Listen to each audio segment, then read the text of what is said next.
Bienvenue sur Oli et Thanato, le podcast inspirant qui parle de la mort et des deuils pour les vivants. Mais en réalité, ça veut dire quoi? Dans mon approche, tout changement est considéré comme un deuil. Qu'il s'agisse d'un décès, d'une séparation, d'un licenciement, d'un burn-out, d'un accident ou d'une crise de sens, tous les types de deuil sont abordés ici sans tabou. Mon objectif est de vous transmettre des ressources et des réflexions pour appréhender toute notion de finitude dans nos vies.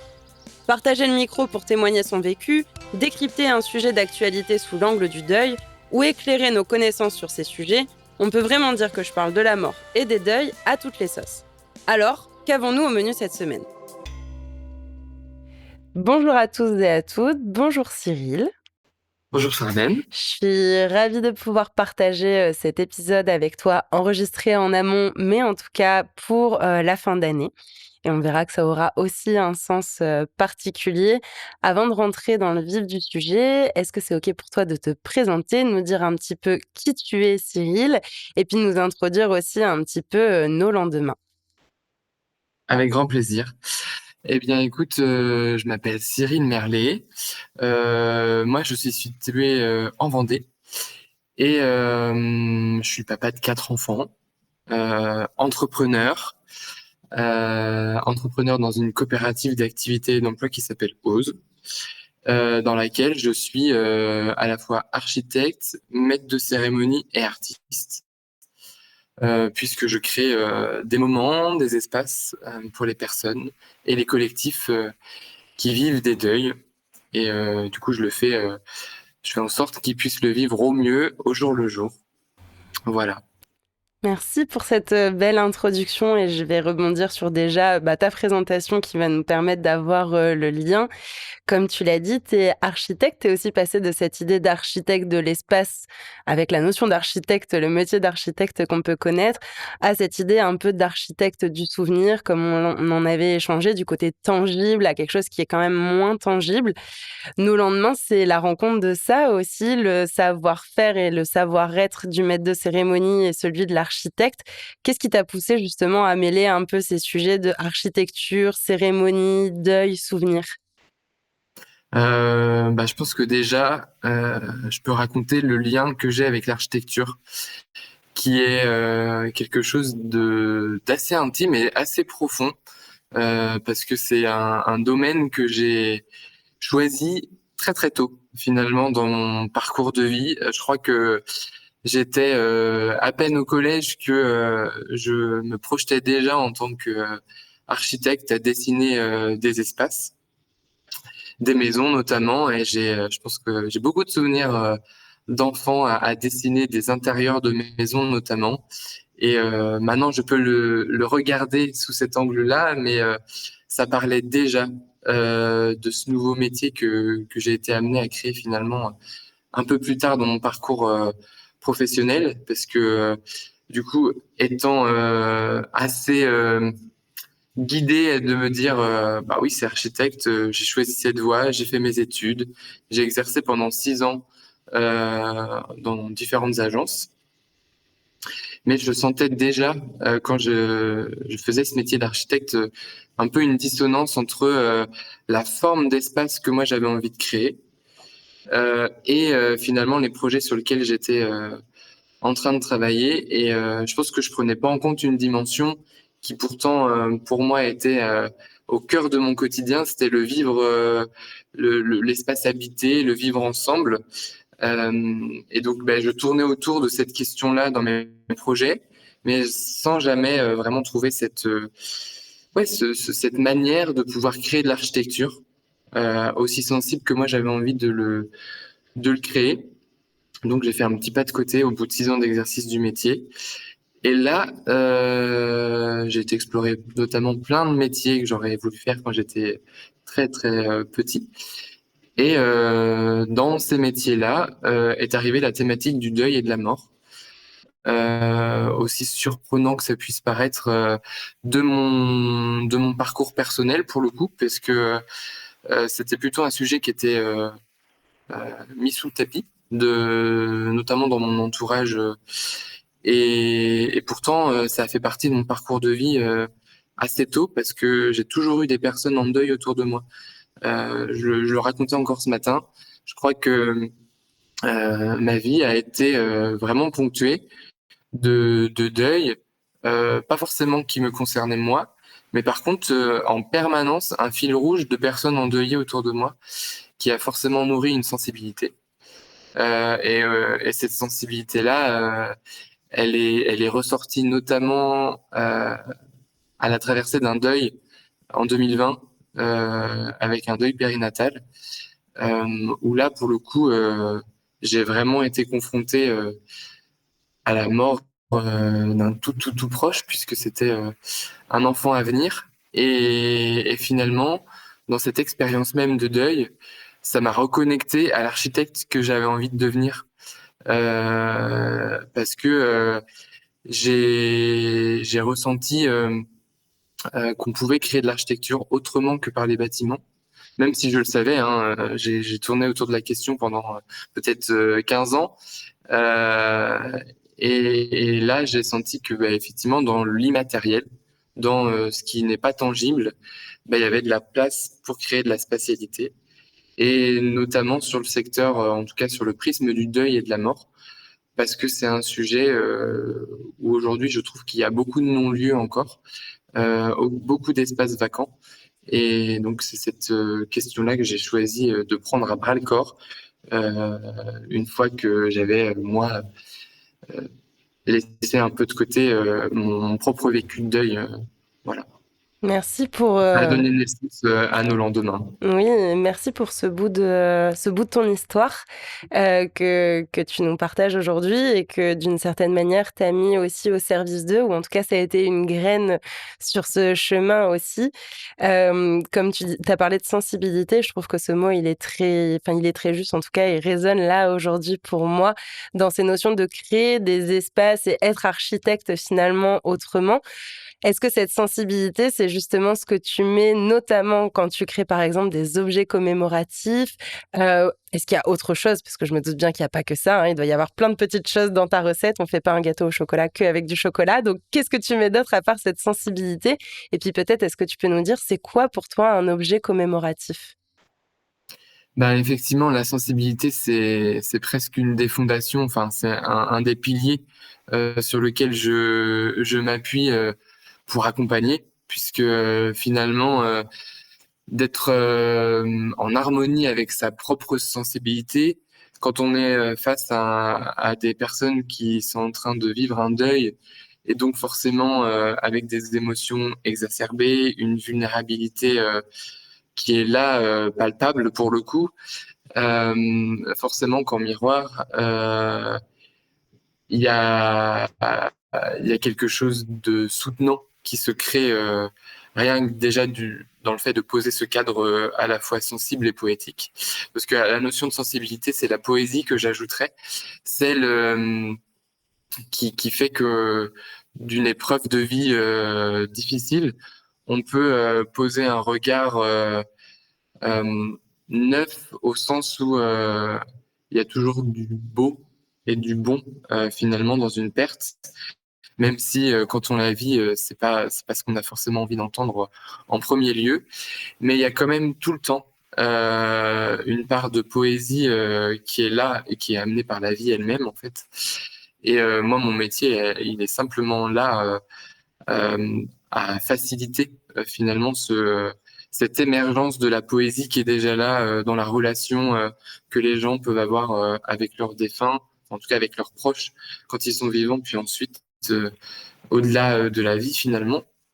Et pourquoi je crée des objets, en tout cas quelle place ont ces objets dans cette part-là? Eh bien, c'est tout simplement ils jouent aussi la place du miroir, ou en tout cas du médiateur silencieux qui vient raconter ce lien qui est là, qui a besoin bah, de laisser exprimer une sensibilité, une poésie, mais parfois les mots sont pas suffisants, les gestes non plus, et donc de s'appuyer sur un élément tiers euh, et salvateur finalement, puisque il est celui qui raconte, non pas à notre place, mais qui porte en quelque sorte un bout de notre voix. Et c'est en ça que l'objet commémoratif, pour moi, a tout à fait sa place dans l'accompagnement du deuil, dans les cérémonies, parce que au-delà du fait de créer des objets, c'est aussi ouvrir de la spatialité pour vivre la séparation, et donc ça passe par le rituel et les cérémonies. Et c'est un support de mémoire aussi d'une certaine manière. J'avais une question avant que tu nous donnes des exemples un petit peu pour peut-être pour illustrer et que les gens puissent se faire un petit peu une idée de quelle forme ça peut prendre. C'est justement, on a des objets du quotidien qui ont appartenu, par exemple, à la personne, qu'on va pouvoir conserver. Je pense à des bijoux, je pense à des vêtements, par exemple, ou à une sculpture, un tableau, mais en tout cas, quelque chose qui va nous faire penser à et qui ne représente pas forcément la personne, par exemple, comme une photo. En quoi tu différencies peut-être ces objets du quotidien ayant appartenu à la personne qu'on va garder comme support de mémoire aussi, des objets commémoratifs? Est-ce que pour toi, il y a une différence? Est-ce que c'est complémentaire? Comment tu vois les choses? Finalement, la définition, elle reste assez floue dans pour moi, pas dans le sens où il n'y a pas d'indicateur, mais pour moi, l'un peut être l'autre. Un objet peut être les deux. Il y a plein d'usages qu'on peut donner à un objet finalement, et c'est ça qui va permettre de lui donner une sorte de définition. Mais par exemple, si je prends l'objet d'un vêtement, au début, il peut être un objet transitionnel presque pour venir voilà, apporter cette charge de réconfort en lien vraiment avec presque le rapport charnel, enfin du corps et avec le temps et même parfois même sans laisser de temps, on peut le détourner avec un nouvel usage ou alors lui donner une place particulière qui va faire que peut-être qu'à une période de l'année, il est plutôt transitionnel et puis à une autre partie de l'année, il est cet espace un peu mémoriel de transmission de l'histoire aussi, ou tout simplement le point de repère pour se recueillir en fait, qui nous rappelle que ben non, j'ai pas oublié et ça c'est hyper. Enfin, je pense qu'il y a autant de définitions que d'objets, même si effectivement c'est toujours bien de pouvoir les catégoriser et ça fait un peu partie de mon travail aussi parce que créant moi-même et co-créant des objets, forcément la question elle se pose pour quel usage, Ouais. pourquoi finalement. Et c'est souvent le pourquoi qui fait la définition en tant que telle de l'objet et elle est jamais unique parce qu'elle est vivante si on s'autorise à ce que ce soit un objet qui nourrisse justement le lien. Carrément. Et ben justement, est-ce que tu veux nous donner un petit peu des exemples de ce que toi tu crées, de ce que toi tu proposes, et justement qui viennent finalement nourrir le lien, comme tu viens de le dire si justement? Mm. Et ben en fait, finalement, dans ces catégories d'objets, j'en ai deux principales. C'est déjà les objets qui sont individuels et les objets qui sont collectifs. Pour moi, il y a une vraie différence entre l'objet qu'on va créer pour soi ou pour une personne, mais qui a vocation à apporter quelque chose de relationnel de un à un. Et puis aussi les objets qui sont là pour accueillir le collectif. Donc si je prends l'objet d'abord intime, bah là c'est vraiment cet espace qui va permettre à la personne de nourrir le lien de façon quotidienne et avec une symbolique qui lui parle avant tout, avec un vrai sens. Et dans la forme, parce que peut-être que ta question, elle est sur la forme de Elle est l'objet, sur tout ce que eh tu veux. ben, elle est, elle est vraiment pas définie pour moi avant. Donc ça peut nous emmener sur plein de champs possibles, parce que c'est comme, je prends souvent cet exemple-là de la maison. On a tous en tête, on sait tous ce que c'est qu'une maison finalement, hein. C'est quelque chose qu'on a l'habitude d'avoir dans son paysage. Et des objets, c'est pareil, on sait ce qu'est un objet. Mais finalement, l'objet qui va nous permettre de vivre ce deuil, bah, finalement, libre à nous de pouvoir le définir. Alors aujourd'hui, sur le marché, notamment des articles funéraires, ben, on a tous en tête des représentations, notamment les plaques funéraires. Mais finalement, quand on raccroche cet objet-là à l'usage qu'on a envie de lui donner, on peut s'apercevoir très vite que il n'y a pas de forme préconçue. On peut détourner un objet qui est existant, on peut le créer de toutes pièces avec des matières qui nous font sens pour nous. Moi, j'utilise beaucoup des matières plutôt vivantes comme le bois, le fil, mais parce que ce sont des appétences moi, personnelles. J'aime travailler ces matières-là, des choses qui sont plutôt chaleureuses, accueillantes. Mais je m'interdis pas d'aller travailler le métal si c'est un souhait de la personne ou du collectif que j'accompagne. Et après, pour faire le pont sur les objets collectifs, je crée aussi des objets avec des dimensions plus importantes qui là sont là pour faciliter les gestes d'hommage. Et donc, ça prend part notamment dans des cérémonies du souvenir, cérémonies d'obsèques, à, à venir réunir, concentrer une multiplicité de gestes individuels, mais qui forment quand même un tout. Et donc, finalement, ils viennent matérialiser le geste de la communauté euh, avec des parts voilà, individuelles. Et là, j'utilise beaucoup la technique du string art, qui est le fait de relier des points avec du fil en tension, parce que pour moi, ça raconte beaucoup la notion de reliance et de comment on peut faire un corps ensemble tout en étant séparés. Et donc voilà, c'est les deux grandes catégories d'objets que moi je design. C'est les objets plutôt personnels et puis les supports collectifs. Hmm. Et les gens pourront aussi, je le dis, je le redirai, ce sera dans la description, aller voir aussi un petit peu ton travail parce qu'il y a quand même un côté visuel par les mots, c'est bien, mais il y a un côté à se représenter. Est-ce que peut-être en gardant de manière anonyme, est-ce que tu aurais un exemple que tu voudrais nous partager justement d'un objet que tu as pu réaliser pour quelqu'un avec une demande un petit peu particulière tout en gardant la personne de manière anonyme? Ouais. Ben là, surtout sur la thématique des fins d'année, de l'hiver, j'ai accompagné une famille effectivement dans un cas assez particulier d'un corps qui a été exhumé et du coup qu'il fallait réinhumer dans un nouveau cimetière. Et il se trouve que dans cette histoire du deuil, eh bien, la date notamment de Noël, qui était la date du décès, avait forcément une dimension particulière, une charge émotionnelle particulière.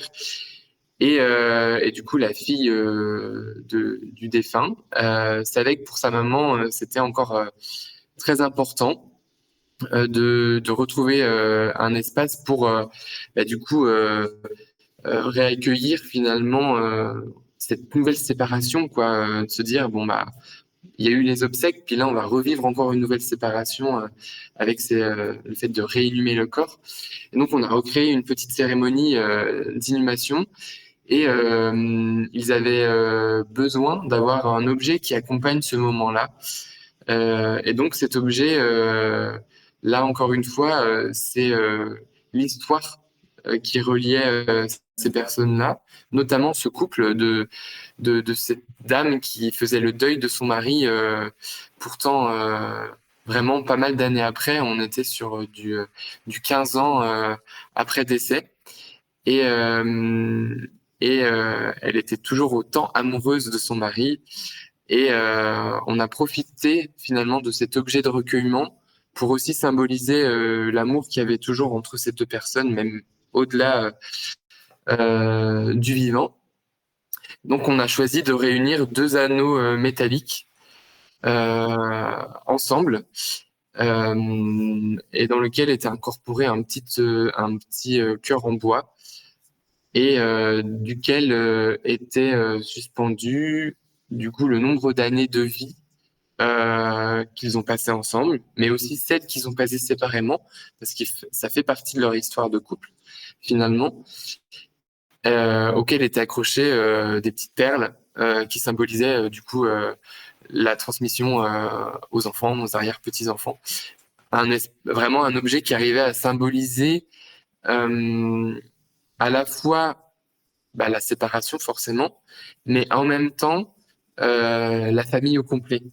Et du coup, c'est ce qui leur manquait pour pouvoir revivre de manière plus sereine cette date de Noël, de pouvoir se retrouver ensemble sans que ce soit finalement trop lourd à porter pour chacun chacune. Et donc cet objet, on s'en est servi vraiment pendant la petite cérémonie pour pouvoir ritualiser aussi autour. Et là, pour le coup, il a vraiment joué son rôle de médiateur silencieux, puisque il a créé ce pont entre là, on est au cimetière aujourd'hui, et en même temps, la volonté n'était pas que ce soit forcément un objet pour aller sur le monument. Donc, ils ont pu ensuite le ramener avec eux, et aujourd'hui, il a pris place au domicile de cette personne qui fait finalement le lien entre le lieu du cimetière où, parce que c'est une personne plutôt âgée, elle peut pas aller au cimetière quotidiennement. Donc ça permet aussi de faire ce lien physique avec l'espace de recueillement du cimetière et en même temps, il est le témoin du fait que ben il y a toute cette vie de famille qui est là, ses années de mariage, ses enfants, ses arrière-petits-enfants.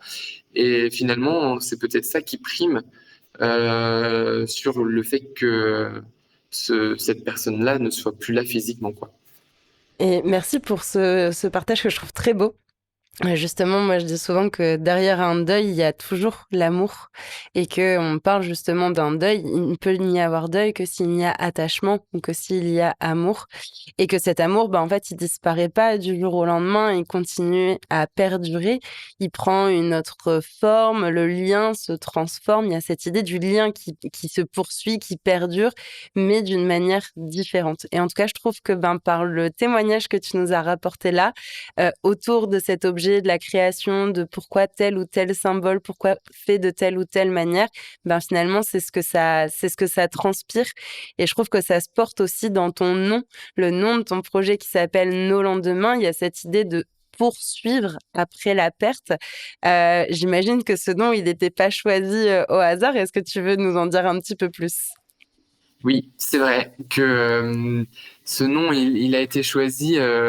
Pourquoi le no? C'était aussi pour parler du fait quand on est en deuil, on est seul au sens où on est chacun en train de porter sa peine, sa propre peine. On ne peut pas prendre la peine de quelqu'un d'autre. Par contre, ce qu'on peut faire, c'est d'être ensemble pour porter cette peine.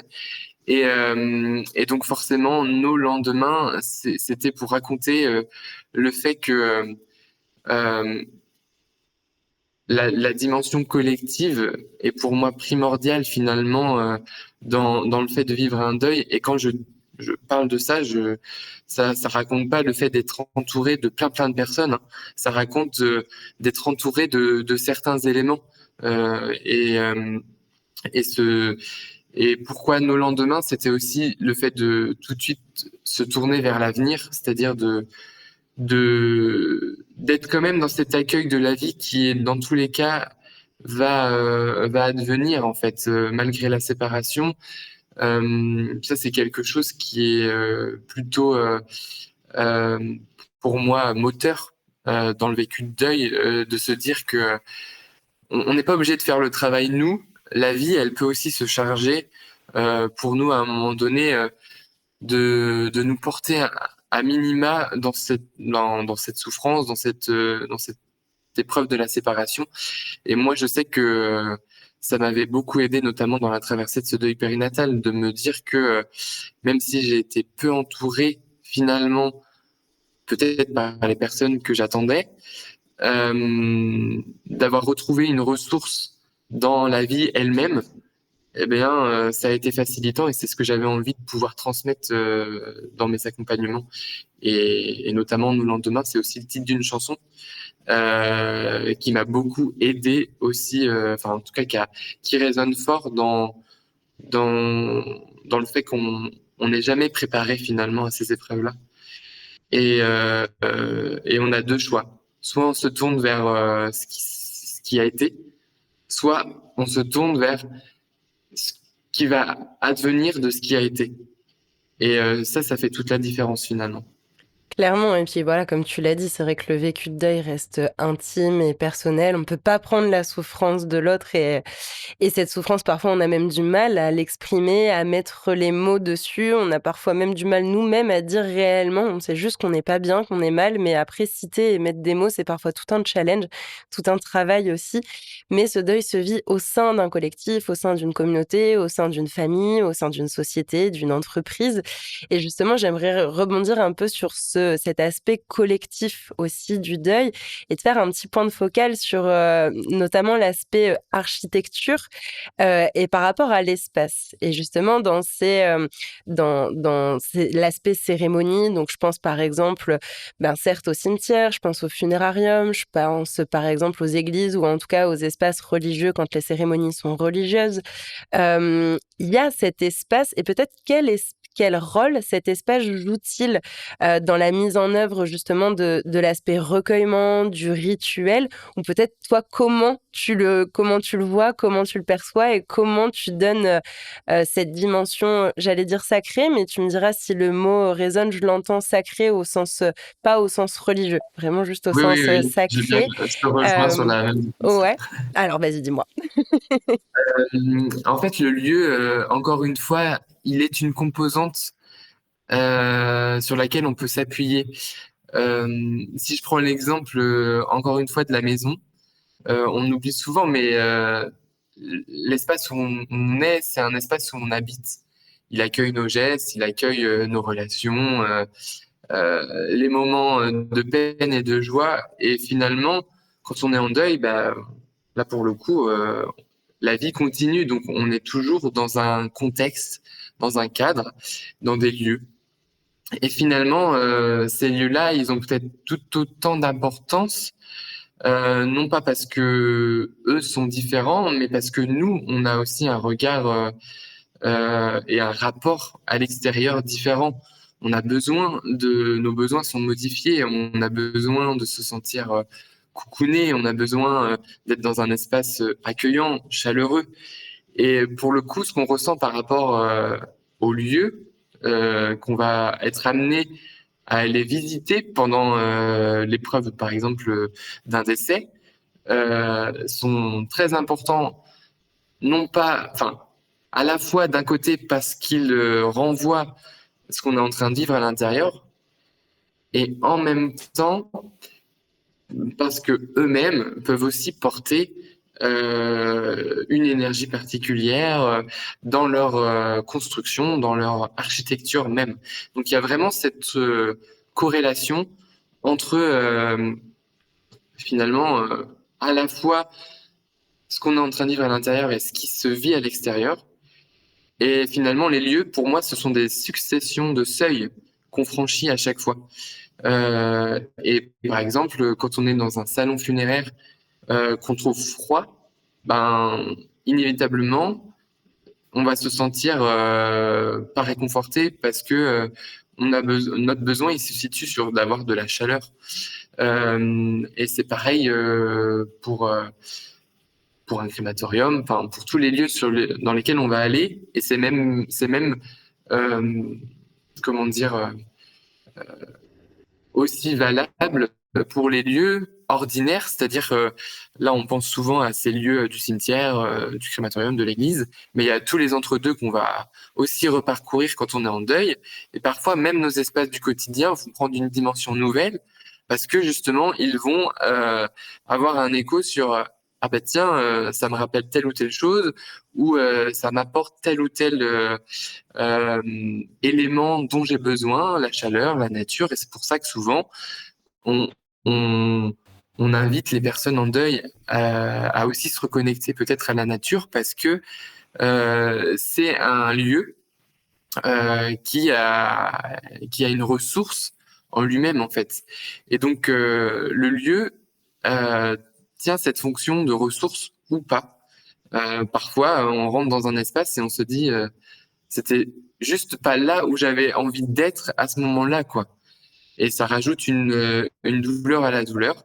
Donc, le lieu joue ce rôle de contenant finalement euh, aux humains que nous sommes et du coup, ses composantes, sa matérialité, ses matériaux, tout ça joue. Et en plus de ça, il y a aussi la dimension peut-être de l'atmosphère, c'est-à-dire ce qui s'y passe. Et donc, ce que tu parles par rapport aux salons funéraires, aux églises, aux crématoriums, aux cimetières, ce sont, en plus de tout ce que je viens de dire, des lieux qui ont une atmosphère particulière, puisque l'usage est déjà défini sur ce rôle un peu de séparation finalement.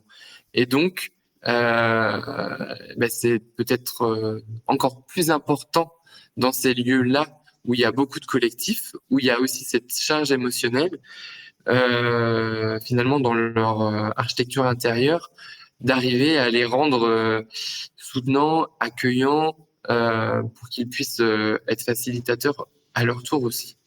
Clairement, et ça me fait penser à 2 épisodes que j'ai enregistrés, l'un justement qui parlait, en fait des cimetières d'hier, d'aujourd'hui et de demain et donc comment repenser aussi ces espaces avec plus de chaleur, mais aussi plus de vivant, et je pense notamment à l'aspect, écosystème avec ce qu'on appelle les mauvaises herbes et donc si ça intéresse les auditeurs et auditrices, je le mettrai en lien et un deuxième, tu parlais justement du rôle de la nature avec ces cérémonies qui vont se faire aussi potentiellement en nature et justement, je trouvais que ça venait, appuyer le propos que tu avais là et je trouve ça, riche, en fait, de voir la variété de propositions, mais un petit peu comme dans les objets, en fait, comme tu le disais, la variété de propositions ou de possibilités. En fait, la seule limite dans tout ça, c'est un petit peu notre imaginaire et ce qui va être, réglementé par la loi et le côté légal.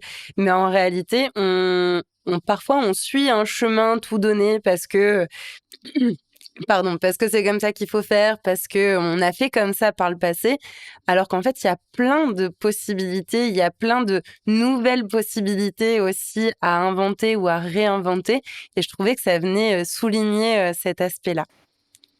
En fait, c'est ça, Vas-y, si je peux me permettre de vas-y, je rebondir, t'en prie. en fait, c'est un choix finalement. Le lieu, on l'oublie, mais comme l'objet finalement, hein. Ouais, Ce sont des choix qui s'offrent à nous et on les fait, on les fera tous parce que je connais personne qui a vécu un deuil sans avoir été dans un lieu ou sans avoir été en contact avec des objets. Qu'on choisisse d'avoir un objet ou pas, d'ailleurs, ça raconte aussi quelque chose de ne pas avoir d'objet pour se recueillir. Et tout comme le non-lieu, c'est-à-dire de pas choisir de lieu, de choisir peut-être le conventionnel ou ce qu'on nous impose. Raconte aussi beaucoup de la permission qu'on se donne à vivre ce qu'on a envie de vivre pour ce moment qui est hyper intime, très particulier. Et effectivement, quand on regarde les lieux et les objets avec ce regard-là, on s'aperçoit que tout lieu, tout objet peut devenir ce relais à un moment donné dans le vécu de la séparation en fait et de la perte. clairement. Merci Mm. pour cette précision et en fait, dans tout ce que tu amènes et tu viens de le ressouligner là, pour moi, il y a cette idée de mettre en œuvre le deuil, de continuer ce lien, comme on le disait, à travers un support de mémoire, de souvenirs et tu proposes aussi des ateliers créatifs, et je me dis que, ben, voilà, peut-être que les personnes, n'ont pas les moyens ou la possibilité ou peut-être que, tiens, le côté objet leur parle pas, mais qu'ils ont peut-être envie de mettre un peu, ben, les mains à la pâte, tu vois? En tout cas, c'est comme ça que ça me vient. En quoi pour toi ces pratiques, créatives et manuelles où on va venir, créer et donner forme et peut-être d'ailleurs tu peux nous dire comment on donne forme? Qu'est-ce que tu proposes un petit peu dans ces ateliers? Sans tout nous dire, hein, faut garder un peu de teasing pour les personnes qui vont venir. En quoi ça permet d'aider à, conserver, à construire ou reconstruire le souvenir et à permettre cette transformation du lien avec nos défunts? Vaste question. Vous avez pas Euh, 3 heures. alors en 3 minutes, pour moi déjà, ce que j'ai envie de rappeler, c'est que finalement dans l'acte de faire, il y a une connexion qui se fera, qu'on le veuille ou non. C'est celle de la connexion entre le cœur et le geste. Et finalement, dans la proposition de l'atelier créatif, le fait de mettre les personnes dans un processus de création, c'est finalement uniquement pour leur permettre une nouvelle voie d'expression, une nouvelle manière de pouvoir raconter ce qui se passe à l'intérieur, sans forcément passer toujours par le mental, la psyché, euh, alors et du coup quand même arriver à dire ce qui a besoin de se dire sans forcément utiliser la voix et les mots. Et donc c'est en ça que j'utilise les ateliers créatifs. Pour moi, c'est des opportunités supplémentaires de pouvoir révéler finalement ce qu'on a à l'intérieur. Et souvent, les participants, quand je co-crée avec les personnes, que ce soit en collectif ou même en duo, ce qui ressort très très souvent, c'est je m'imaginais pas à quel point finalement de faire ce travail pouvait me donner une forme de légitimité à ressentir ce que j'ai à l'intérieur lié à ce deuil, cette transition. Et, euh, et d'avoir cet objet après le processus créatif, le processus de création, permet d'avoir un repère, un marqueur temporel aussi de ça existe en fait. Ce que je vis n'est pas quelque chose d'invisible. Il y a quelque chose qui est là. Et puis en plus, bah, il se trouve que c'est beau parce que c'est très rare que ce qui soit produit ne soit pas esthétique. Alors bien sûr, on est souvent les premiers à être les plus jugeants sur notre propre travail artistique, mais en soi, tout ce qui vient du cœur et qui se prolonge vers la main, c'est très très rare que ce soit, ça correspond peut-être pas à l'idéal de ce qu'on aurait aimé avoir comme forme, mais en fait, la forme définitive, elle est pas presque plus importante parce qu'on a passé ce moment à nourrir le lien, en fait. Et c'est avant tout ça que les personnes viennent chercher. C'est un espace où on vient cultiver le lien. Oui, puis en soi, la beauté, c'est large et c'est tellement subjectif, justement, de qu'est-ce qui est beau, qu'est-ce qui va être esthétique ou pas. Mais en tout cas, on peut ressentir quelque chose qui peut être incarné. Enfin, incarné, qui a été vraiment, qui vient des tripes, quoi. Même si peut-être on ne trouve pas ça, nous, esthétique pour une raison ou pour une autre qui nous appartient, on peut pas enlever qu'il y a un truc, ah, il y a un Bouddha, ça raconte quelque chose qui nous parle pas. Encore une fois, ça c'est subjectif, mais ça raconte quelque chose. Ça me fait penser notamment, et peut-être que c'est aussi des choses que tu proposes dans tes ateliers, mais je pense notamment au kintsugi. Que voilà que je trouve être une belle métaphore. Et pareil, j'avais enregistré un épisode avec Céline Santini que je remettrai en lien si ça intéresse les personnes. Ouais, ouais, bah oui, oui, l'art du kintsugi, qui est un art japonais, je l'utilise régulièrement parce que effectivement, dans le fait de réparer une céramique ou un objet et de venir en sublimer finalement ces morceaux et morcelés, éparpillés, ça raconte beaucoup. Finalement, dans cette épreuve, il n'y a pas qu'une seule étape, quoi. Il n'y a pas Ouais. que la séparation. Il y a aussi le temps où on vient reconstruire. Et la reconstruction, elle n'est possible que s'il y a eu forcément une brisure, quelque chose qui s'est cassé, quoi. Exactement.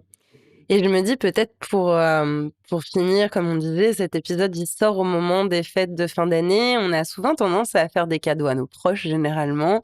Et c'est rare qu'on se fasse des cadeaux à soi-même. Et je trouve que justement, ça peut être aussi une belle initiative de se dire: «Tiens, je m'offre quelque chose en lien avec mon défunt», parce que ce décès d'ailleurs ait eu lieu au cours de l'année ou non, les fêtes de Noël, il y a souvent cette ou ces chaises vides qui, au fur et à mesure du temps, ben voilà, parfois elles sont plus nombreuses, même s'il y a peut-être des petits bouts qui viennent rajouter d'autres petites chaises à la table. Mais en tout cas, voilà, il y a cette notion du manque parce qu'on se retrouve en famille et que du coup, cette perte, elle peut être remise en lumière volontairement ou involontairement, consciemment ou inconsciemment.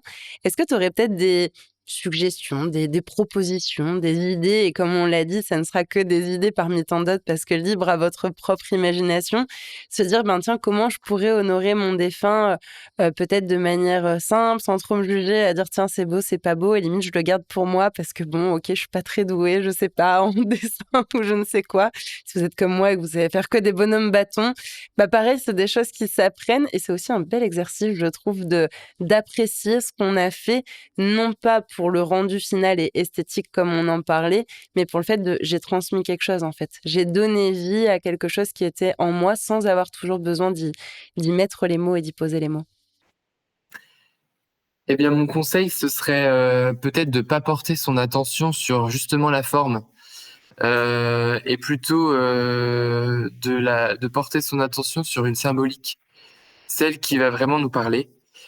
Et souvent, la symbolique, quand elle est là, ça se met en place presque naturellement. Peut-être ce sera d'aller cueillir une fleur particulière dans un endroit particulier qui fera que euh, le geste sera là, l'attention sera portée et sera suffisante pour nourrir le lien, sans forcément passer par le fait de se mettre devant une page blanche à se dire j'aimerais faire quelque chose mais je sais pas faire, je ne sais pas comment faire. Euh, souvent les plus belles idées viennent encore une fois du cœur et donc ils se trompent assez rarement. Si vous sentez que ça vous met en difficulté, c'est probablement que il y a un autre objectif derrière que celui de uniquement nourrir le lien. C'est alors que si on choisit d'abord une symbolique et ensuite on trouve comment on peut lui donner corps. Donc ça peut effectivement passer par une propre production, mais ça peut être aussi d'aller chercher ce qui existe et d'en refaire une composition, détourner quelque chose qui existe déjà, euh, ou simplement déjà s'accorder ce temps à se dire, bah, je crois que j'aimerais bien faire ça. Et parfois, c'est souvent peut-être le premier pas quand la distance nous semble un peu trop longue à parcourir, parce que peut-être que le jour d'après, ou le mois d'après, ou l'année d'après, cette idée sera toujours finalement là. Et bah, la vie fera que, tiens, je croise telle ou telle personne qui me dit ah ben j'ai fait ça, on pourrait faire ça ensemble, ou finalement l'élan sera déjà là parce qu'il y aura déjà eu l'étape de j'ai choisi mon symbole et maintenant je suis sur la partie opérationnelle entre guillemets. Mais mais oui, être indulgent déjà avec soi-même, de pas forcément se fixer un objectif, mais de suivre ce qui est à l'intérieur, quoi, l'élan du cœur. Moi, j'ai envie de dire à vos cœurs, à vos symboliques et à vos gestes alors. C'est Quels ça, qu'ils soient. exactement. Exactement, quel qu'il soit, exactement.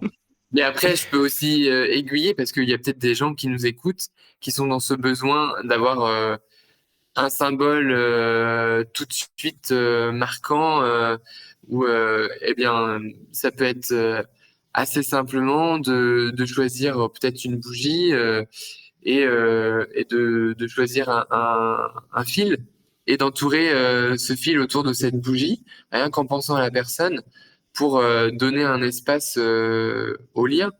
Et ça, c'est le début déjà de quelque chose, puisque bah, la bougie, elle va s'éteindre, et puis le fil, on n'aura peut-être plus envie de le voir autour de la bougie au bout de quelques temps, et il va peut-être devenir autre chose. Hmm. Voilà. Merci beaucoup. Ça donne encore cette importance à Oui, l'intention de base en fait. Quand on a l'intention de, bah, Après oui, bien sûr, ça prend une forme, un geste, une production, mais l'intention, c'est déjà le plus important et cette intention, elle vient de votre cœur et en tout cas, ce sera moi ma conclusion. Je voulais vraiment te remercier Cyril d'avoir partagé, le micro, avec moi sur le podcast Oli et Thanato. Est-ce qu'il y a quelque chose qu'on n'a pas mentionné et qui te tiendrait à cœur de partager? Non, je pense qu'on a fait pas le tour, parce qu'on fait jamais le tour de cette question, mais je crois qu'on a quand même donné quelques clés de lecture sur l'importance de l'architecture, des objets quand on vit un deuil, et finalement de redonner une place à la partie matérielle, parce qu'on a souvent tendance à reléguer dans quelque chose de non, pas subtil, c'est pas ce que je veux dire, De futile? de futile, voilà, c'était le mot que je voulais dire, de futile, alors qu'en vrai, il y a une vraie profondeur à choisir tel ou tel espace, tel ou tel objet. Bien sûr, si ça nous parle, hein, mais quoi qu'il arrive, on vit dans un monde entouré d'objets et d'architecture. Et donc, inévitablement, euh, il existe des architectures et des objets pour le deuil, parce que tout comme l'architecture et les objets, le deuil est là en permanence dans nos vies. Mmh. Merci infiniment pour cette Merci beaucoup. conclusion. On pourra Pardon. retrouver, ton travail et puis tes contacts et coordonnées directement dans les liens dans la description de cet épisode si, on a des questions, si on veut s'intéresser, venir à un N'hésitez pas atelier, hésiter à poser des questions. créatif, si on a l'envie et l'élan d'avoir, de donner forme justement à un objet, à travers tes mains et voilà, tout sera dans la description donc un énorme merci Cyril et puis je te dis à très vite et bonne continuation d'ici là. Merci beaucoup, Charlène. À très bientôt. En parlant de ces sujets, nous leur faisons une place dans nos sociétés et c'est ainsi que les tabous peuvent se lever. Je suis vraiment convaincue qu'il est possible de développer notre résilience face à la finitude et au deuil de nos vies. Si vous voulez soutenir mon travail, vous pouvez vous abonner et noter le podcast sur votre plateforme d'écoute. N'hésitez pas aussi à le partager autour de vous et sur vos réseaux. Merci pour votre soutien et sachez que vous pouvez même faire un don. Si vous traversez un deuil et que vous souhaitez être soutenu sur ce chemin, réservez votre séance découverte pour me poser toutes vos questions et connaître ma philosophie d'accompagnement. Mais d'ailleurs, que voulez-vous au menu dans les prochains épisodes ?